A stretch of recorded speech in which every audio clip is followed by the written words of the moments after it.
नमस्कार, जय हिंद साथियों। भारत के प्रधानमंत्री नरेंद्र मोदी की छवि पूरी दुनिया में ही खीखी और जबरन गले पड़ने वाले प्रधानमंत्री के रूप में बन चुकी है।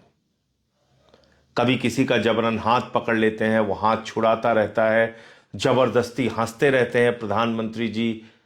और इस कमजोरी का फायदा दुनिया के तमाम देश उठाते हैं, उनकी झूठे तारीफें कर देते हैं, एक आध मेडल गले में डाल देते हैं और जो कुछ भी उनकी मर्जी होती है भारत के हितों के विरोध में जाकर वो समझौता करा लेते हैं प्रधानमंत्री जी से। क्या यह ठीक है? अभी कुछ दिनों पहले भारत के प्रधानमंत्री ने इजराइल की यात्रा की और उस वक्त यात्रा की जब पूरी दुनिया में बहस चल रही थी कि अमेरिका और इजराइल मिलकर ईरान पर हमला कर सकते हैं।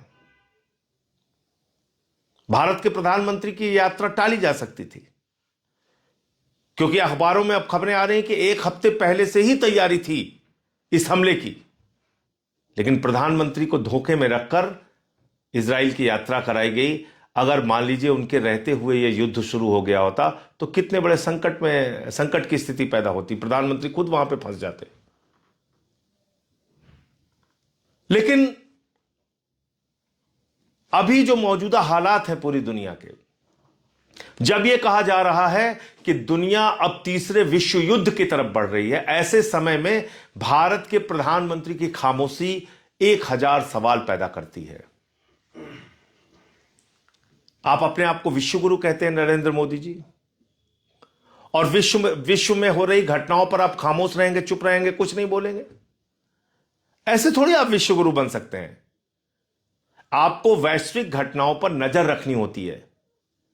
आज अमेरिका वैश्विक तानाशाह बन रहा है, जिसके ऊपर जब चाहता है टैरिफ लगा देता है। कभी वेनेजुला के राष्ट्रपति को उठाकर लेकर चला जाता है, कभी ईरान पर हमला कर देता है, इजराइल के साथ मिलकर वहां के सबसे सुप्रीम लीडर खामिनेई की हत्या कर देता है। और ऐसी घटनाओं पर आप चुप हैं, खामोश हैं, सब कुछ आप देख रहे हैं, बर्दाश्त कर रहे हैं। आपने यूएस से ट्रेड डील की भारत के हितों के खिलाफ, आपने यूएस के कहने पे, ट्रंप के कहने पर सीज फायर किया, ऐसा उसका दावा है। आपने ट्रंप के कहने पे अपना पोर्ट बंद कर दिया ईरान में, जहां पे आपने 12,000 करोड़ रुपए से अधिक खर्च किया था। आपने ट्रंप के कहने पे रूस, जो आपका परंपरागत मित्र है, उससे तेल खरीदना बंद कर दिया, जहां से आप 40% भारत की जरूरतों का तेल खरीदते थे। आपने ट्रंप के कहने पर भारत के करोड़ों किसानों के हितों को गिरवी रख दिया। आप अमेरिका के पिछलग्गू बन के विश्वगुरु बनोगे? आप अमेरिका के सामने दब्बू बन के विश्वगुरु बनोगे? आपने देखा नहीं कि भारत के लोगों की कैसी बेइज्जती की अमेरिका ने? हाथों में हथकड़ी, पैरों में बेड़ी बांध के उनको अमृतसर के एयरपोर्ट पर उतारा गया, आपको अपमानित किया गया। आपने देखा नहीं कि किस तरह से पाकिस्तान के आसिम मुनीर को और वहां के शहबाज शरीफ को गले लगा रहा था ट्रंप और कह रहा था आई लव पाकिस्तान। ऐसे अमेरिका पे आप भरोसा कर रहे हैं। और कल से आपके जो अंधभक्त हैं वो क्या प्रचारित कर रहे हैं? वो ईरान के खिलाफ बोल रहे हैं, उस ईरान के खिलाफ जो आपका कई संकट के वक्त में साथ दे चुका है, जो आपका परंपरागत मित्र है। आपके अंधभक्त, आपकी पार्टी के लोग ये कह रहे हैं कि 65 और 71 में ईरान ने पाकिस्तान का साथ दिया था।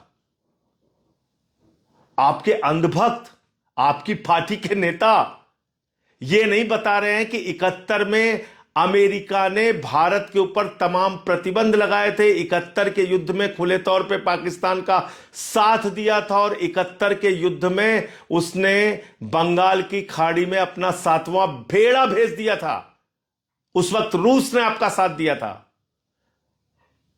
आपके चेले ये नहीं बोल रहे हैं? आपके अंधभक्त ये नहीं बता रहे कि 71 में अमेरिका पाकिस्तान के साथ खड़ा था और एक मौके पे नहीं, कई मौके पे पाकिस्तान के साथ खड़ा था। जब भी भारत ने परमाणु परीक्षण किया, अमेरिका ने प्रतिबंध लगाया। अटल बिहारी वाजपेयी जी ने परमाणु परीक्षण किया, इंदिरा गांधी जी के वक्त में परमाणु परीक्षण किया, अमेरिका ने इसका खुलेआम विरोध किया। जब हम परमाणु शक्ति संपन्न हैं आज, तो इसका विरोध किसने किया? सबसे ज्यादा अमेरिका ने किया। तमाम प्रतिबंध आपके ऊपर लगाए। आप ये सब कुछ भूल गए। आपके चेलों को याद है 65 और 71 में ईरान पाकिस्तान के साथ खड़ा था। यह भूल गए कि वहां पे राज किसका था? Shah Reza Pahlavi. वो भी अमेरिका का पिछलग्गू था, अमेरिका का दलाल था, और इसलिए उसने पाकिस्तान का साथ दिया उस वक्त।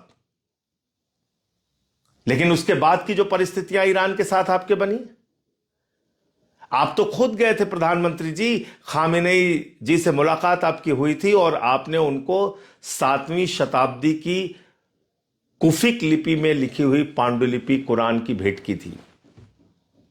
आपने ऊर्जा क्षेत्र में समझौता किया था। चाबार पोर्ट का आप बार बार जिक्र करते थे, श्रेय लेते थे कि आपने वो समझौता किया जहां पे आपने 12,000 करोड़ रुपए से ज्यादा खर्च किए। 1994 में जब organisation of Islamic countries Kashmir के मसले पे हमारे खिलाफ थे, भारत के खिलाफ थे, कौन साथ खड़ा था? ईरान खड़ा था आपके साथ। भूल गए आप? आपको रुपए में तेल दिया ईरान ने, भूल गए आप? 60,000 करोड़ रुपए आपसे ईरान ने कहा कि आप अपनी अर्थव्यवस्था को सुधारिए, बाद में यह पैसा आप हमें दे दीजिएगा, जो उनका बकाया था।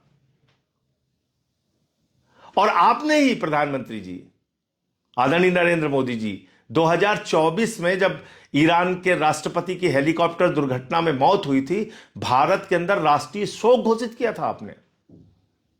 आज क्या हुआ? खामेनेई की मौत पे एक ट्वीट नहीं कर पाए, इतने कमजोर निकले आप। खामेनेई की हत्या पे एक शब्द आपके मुंह से नहीं निकले, उसकी निंदा नहीं कर पाए। क्यों? क्योंकि इसके पीछे अमेरिका कहां थे, इजराइल कहां थे? इससे भारत की क्या छवि बनेगी? आपने अपने हितों को देखा। भारत को सस्ता तेल ईरान से मिलता है, ऊर्जा क्षेत्र में सुरक्षा प्रदान की है ईरान ने आपको लंबे समय तक। आप खामेनेई की हत्या पे एक शोक का संदेश ट्वीट नहीं कर पाते। बांग्लादेश में जहां हिंदुओं की हत्या हो रही है, वहां की बेगम खालिदा जिया, एक पूर्व प्रधानमंत्री के लिए आप अपने विदेश मंत्री को भेजते हैं, शोक व्यक्त करते हैं। पाकिस्तान जो हमारा जानी दुश्मन है, उसके प्रधानमंत्री नवाज शरीफ का बर्थडे का केक बिना बुलाए आप काटने चले जाते हैं। आईएसआई को बुलाते हैं आप पठानकोट में हमारे शहीदों की जांच कराने के लिए। यह आपकी विदेश नीति है। इसलिए ये ही खीखी छोड़िए और सही जानकारी दुनिया को दीजिए। आज दुनिया एक बड़े संकट में है और इसके लिए अगर कोई जिम्मेदार है तो अमेरिका जिम्मेदार है, जो एक वैश्विक तानाशाह के रूप में उभर रहा है। उसका नाम है ट्रंप। और जाके खाड़ी देशों से पूछिए। खाड़ी देश आज चिल्ला रहे हैं, चीख रहे हैं, कह रहे हैं हमको ईरान की दया पर छोड़ दिया है अमेरिका ने। हमने उनके लिए मिलिट्री बेस दिया अपने देशों में और हमको ईरान की दया पर छोड़ दिया। खाड़ी देशों में और पूरे गल्फ के देशों में मिला के लगभग 90 लाख से 1 करोड़ भारतीय रहते हैं। अगर यह युद्ध आगे बढ़ता रहा तो किसका नुकसान है? हमारे लोगों का नुकसान है। आप अमेरिका और इजराइल से युद्ध खत्म करने और शांति की अपील नहीं कर पा रहे हैं, नाम नहीं ले पा रहे हैं उन देशों का। और आपके लोग यहां कह रहे हैं 65 और 71 में ईरान ने पाकिस्तान का साथ दिया था। आपके मुंह से यह नहीं निकल रहा है कि अमेरिका ने आपका कितनी बार विरोध किया था, कितनी बार विरोध किया था। तो इसलिए विदेश नीति को मजाक नीति मत बनाइए। विदेश नीति को ही खीखी और जबरन गले पड़ने की नीति मत बनाइए। विश्व गुरु सिर्फ कहने से नहीं बनता। विश्व गुरु के लिए आपको वैश्विक घटनाओं पर अपनी प्रतिक्रिया प्रकट करनी होती है, अपना स्टैंड क्लियर करना पड़ता है। इसलिए मैं बार बार कहता हूं, आप विश्वगुरु नहीं, गुरु घंटाल हो प्रधानमंत्री जी। और आपका जो आचरण ऐसे वक्त में है, आपकी खामोशी और जिस तरह से आप अमेरिका के आगे लगातार झुकते जा रहे हो, अमेरिका से आपने एप्स्टीन फाइल के दबाव में, अडानी को मिले सम्मान के दबाव में एक ट्रेड डील की जो भारत के हितों के खिलाफ है, आपने अमेरिका और इजराइल के साथ ऐसे वक्त में खड़े होने का काम किया जिससे भारत को महंगे तेल का खामियाजा भुगतना पड़ सकता है, जिसका नुकसान देश के लोगों को होगा। जय हिंद।